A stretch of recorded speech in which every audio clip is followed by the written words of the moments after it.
America's only Irish station, Radio Irish. That's what you're listening to. Sean McCarthy here. Formed in 1988, Irish rock band The Saw Doctors have achieved 18 top 30 singles and 3 number 1 hits in Ireland. The Saw Doctors have made over 100 trips to the United States over the past 20 years, with the New York Times reviewing The Saw Doctors sing earnest folk-rocking anthems of small-town life. Celebrating 25 years in the music business, the Saw Doctors now embark on a 17-date North American tour, with headline concerts in major markets including Chicago, New York and Boston, as well as debut performances in Buffalo, New York and Indianapolis, Indiana. You can visit sawdoctors.com. And we're delighted to welcome Galway band The Saw Doctors guitarist Leo Moran to Radio Irish. How are you, Leo? Brilliant now, Sean. Greetings from Ireland here. Well, you've just released a best-of album titled 2525, Leo, which traces the Saw Doctors' career from your groundbreaking debut single N17, produced by Mike Scott of the Waterboys, through to last year's chart-topping hit Downtown, featuring the legendary Petula Clark, and filmed on the streets of Galway. It's a mighty album, Leo, of 25 songs, one for every year that the Saw Doctors have been together. Tell me, Leo, are you having as much fun recording these days as ever as a band? Well, we always enjoyed it, Sean. It's very satisfying when you have something in your head and you manage to get it down on a tape or whatever it is nowadays. But we haven't done enough recording at all over the last year or so we're a bit behind time on that one. So that's it's a pity now we haven't been at it for as diligently as we should be, to tell you the truth. But it's amazing how quick, Sean, you put out an album and you think it's new, and all of a sudden it's history. I really admire the people like Bruce Springsteen who work at it the whole time. They're back from a tour and then they're another album recorded. But there's a serious workaholic in some people, and obviously an amazing amount of talent as well. Tell me, what's the crack these days with the Saw Doctors? Do you prefer working on your songs in the studio, or is gigging more fun? Or is it equal measures of both? Well, I think the big buzz really is when you're playing in front of people and they're enjoying themselves, and it makes it all worthwhile. You think, God, it's so worthwhile that we've made the journey to be here in front of these people and to celebrate just whatever it is, being alive, and to have some kind of an uplifting musical experience with them, and that's the biggest buzz we really have as a band. The crowds in the States are particularly attentive, and they come in early and they really stick with the band from start to finish. Sometimes the Irish crowd, if it's a later show, it tends to just be a slightly more, what would you say, an emphasis on drinking rather than there for the band. But that's a kind of part of what we are. But the Native Americans, if you like, are much more attentive and they come in more early, and they're kind of more energetic towards the music sometimes, not always. Now, your last chart-topping hit, Downtown, features the legendary Petula Clark, and your video for the song was filmed on the streets of Galway. What was it like to team up with her and re-record this classic with your own Saw Doctors grain or twist to it? Were you at all nervous, or were you confident that this was going to be as great a recording as the original? We were very nervous, and we were in awe. We didn't really expect when we came up with the idea that Petula would come along with the idea. And we booked a studio in London, and she came along, and she was just such a star. She entered the room, and you just knew that she was able to do it. She was so confident and such a lady, and just such a professional. And she was 79 when she was in the studio that day. So she's one of those people who's obviously been a star all her life, and it's not a coincidence, because she just has that star quality. You can't take your eyes off her, and anything she says is worth listening to. And it was nerve-wracking because we had a tough 2 days recording, and when she came into the studio, we hadn't decided on a key for the song, so she and Davey had to figure out on the spot a key that would suit both of them, and both of them were kind of quite different in the way they sing the song, obviously, and the feel of the song is different.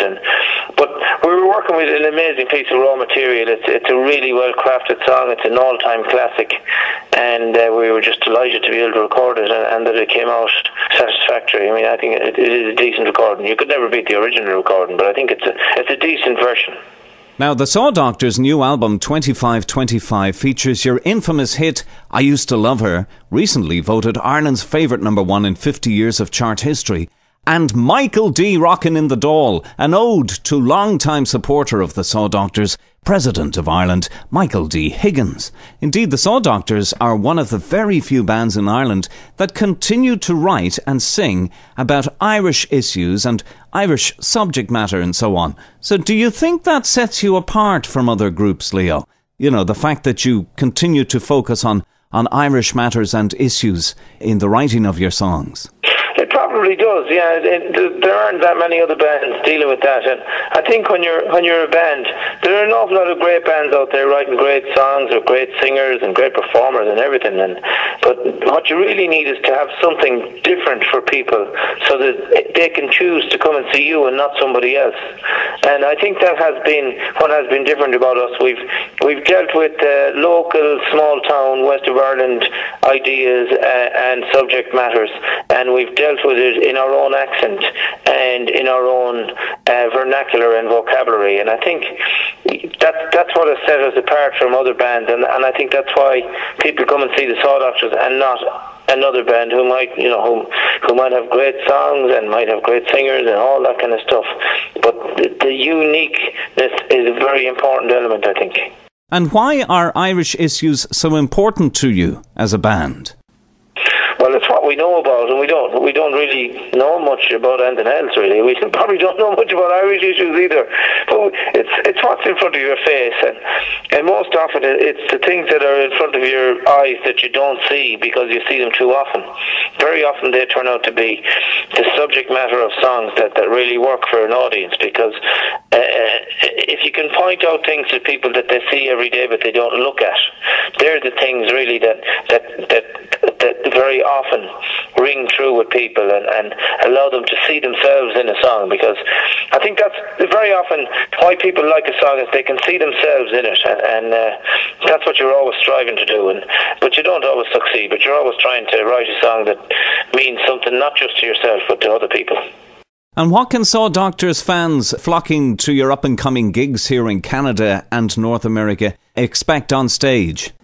Well, it's kind of, we go up on stage, we play for about 2 hours. There's fast songs and slow songs and happy songs and sad songs and serious songs and witty songs and whatever else happens. And we're quite comfortable with what happens. Sometimes we get a bit of heckling, sometimes you just never know. It's really, we all get into the same room and try and enjoy ourselves for a couple of hours.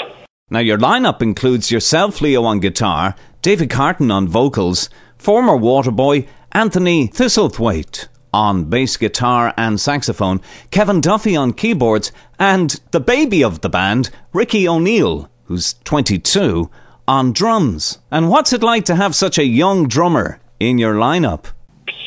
Well, to have a young drummer with that kind of energy is very special, and it's a great privilege for us to have somebody that's able to drive the band the way he is able.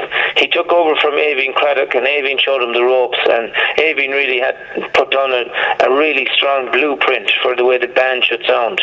And Ricky took up the reins, and he's absolutely brilliant musician. But aside from all that, he's actually just a lovely person and a great company, and he's a wonderful person, a wonderful positive person to have around. So he's not just able to play the music really well, and he's not just young and energetic.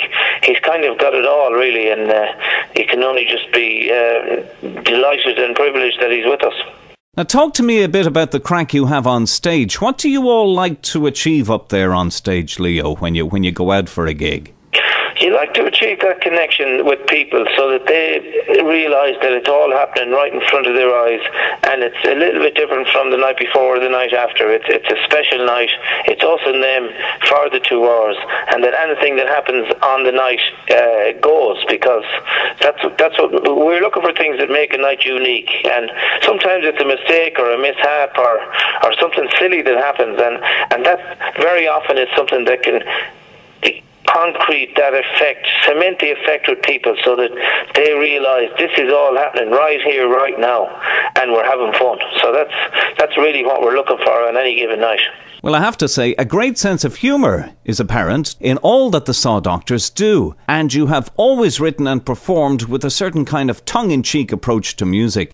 How do you all get along, Leo? Is it always a bit of cracker, or do the Saw Doctors have to take medicine themselves at times? Well, we take being funny very seriously. Well, we want to get the music very right first. We want to make sure that we're playing it very well. And once we have that, then we can be very comfortable on stage. And I believe myself, I mean, some people would disagree with me, but I believe myself that any time people go on stage to perform, I think you have to be conscious of and carry an element of being a clown with you, because I think being a clown is one of the most entertaining and down-to-earth type of performances that anybody gives, and I think that it's something we would always strive towards, that it doesn't have to be very serious. It's not going to be like a reading of a Shakespeare play with no action or no nothing. It's going to be like on the stage and see what happens, and if we make a fool of ourselves for a few minutes, as long as it brings people along with us, it's all worthwhile. Well, 25 years is a long time. It's a quarter of a century. What is your longevity factor as a band, Leo? Well, I think it's because we enjoy what we do so much.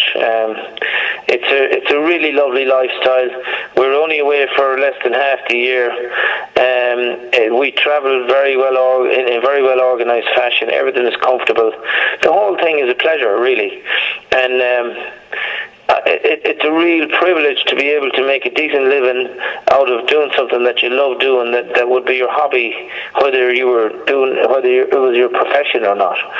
So I think that's really, well, that's what I feel about it anyway. It's such a privilege and a pleasure to go around, especially to play in these wonderful venues, to enthusiastic audiences that are so loyal and faithful to us all over the world, and particularly over where you are now. We have as good an audience there as anywhere else, and when we go out on stage there in your vicinity, we look out in the audience and we know so many faces there that have been following us for over 5 years, and some of them for 20 years. Well, look, we wish you all the luck in the world, Leo, on your new album's release and the highly anticipated gigs here in Canada and North America, as we invite you now, Leo, to see us out here with your favourite cut from the new album 2525. What are we playing here from your new album for our Radio Irish listeners, Leo? Well, I'm going to choose Friday Town. It's a song from our latest studio album. It's a song with the chorus that has all the lovely old picturesque Irish language names of the townlands and villages around where my father grew up, just about 6 miles from town here. And it's just a little story about his father and his uncle left Ireland in 1899 and went to America, and his father came back and his uncle didn't. So they're the two men referred to in the song. But it's just about the area and the fact it's an inconspicuous, small village of an area, but it has beautifully picturesque names, and I know most listeners won't know the meaning of the words, but they have a lovely sound to them, and I think the onomatopoeia of it comes across, even though you might not know the full meaning. Thanks very much, Leo. God bless. A pleasure, Sean. Thanks for having me. And hopefully see you on this side of the water. Cheers. Looking forward to it. Take care. Thanks, Sean. Bye-bye now. Leo Moran there, of the Saw Doctors, chatting with us here on Radio Irish. And for a complete list of tour dates, visit sawdoctors.com. From Bantry Bay to Boston Harbour, this is RadioIrish.com. Everywhere.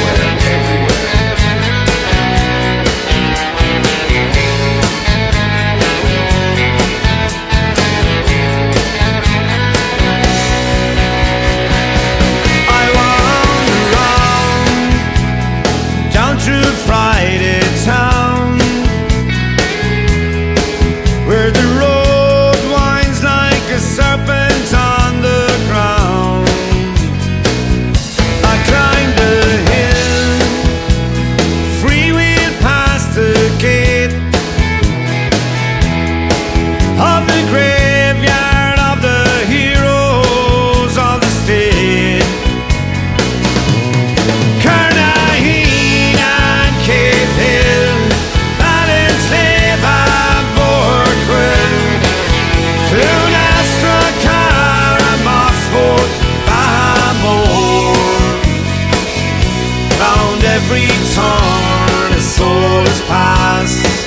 into the next world from the last, from somewhere we'll never be again. I see the street left behind by two young men, one returned, one never seen again. And their hearts, you can hear the minstrels sing, melodies borne across the fields on fairy wings. Carnarvon and Cave Hill, Ballinslade and Bourne-Quill, Clunaskra, Cara, Mossford, Bamore. Round every turn a soul has passed into the next world from the last, from somewhere we'll never be again.